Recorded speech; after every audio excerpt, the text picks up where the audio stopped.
आज बनवलं होतं रेस्टॉरंट स्टाईल कढाई पनीर. अगदी घरच्या घरी. त्यासाठी पनीरचे क्यूब छान गोल्डन रंग येईपर्यंत तळून घेतले. गरम पाणी घेतलं, त्यात पनीरचे तुकडे घालून 10 मिनिटं साईडला ठेवून दिले. कांदा छान गोल्डन रंग येईपर्यंत तळून घेतला. मिक्सरच्या भांड्यात कांदा घातला, मिरची घातली, दही घातलं, स्मूथ पेस्ट तयार करून घेतली. तेल गरम झालं की जिरं घातलं, मसाला, वेलची, दालचिनीचा तुकडा, तेजपत्ता, कांदा, ढोबळी मिरची घालून घेतलं. तयार केलेलं वाटण घातलं, टोमॅटोची प्युरी घातली, मिक्स करून घेतलं. आलं लसणाची पेस्ट घातली, लाल मिरची पावडर घातली, हळद घातलं, मीठ घातलं, थोडीशी साखर घातली, मिक्स केलं. झाकण लावून मंद आचेवर 5 मिनिटं छान वाफ काढून घेतली. तिळाची पेस्ट घालून घेतली, तळलेलं पनीर घालून घेतलं, कढाई पनीर मसाला घालून घेतला, छान असं मिक्स करून घेतलं.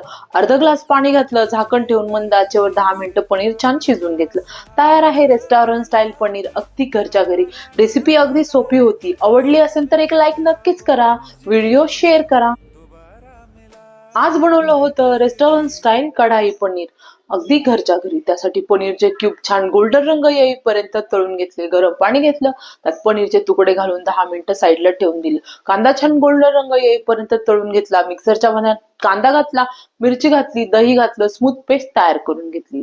तेल गरम झालं की जिरं घातलं, मसाला, वेलची, दालचिनीचा तुकडा, तेजपत्ता, कांदा, ढोबळी मिरची घालून घेतलं. तयार केलेलं वाटण घातलं, टोमॅटोची प्युरी घातली, मिक्स करून घेतलं. आलं लसणाची पेस्ट घातली, लाल मिरची पावडर घातली, हळद घातलं, मीठ घातलं, थोडीशी साखर घातली, मिक्स केलं. झाकण लावून मंद आचेवर 5 मिनिटं छान वाफ काढून घेतली.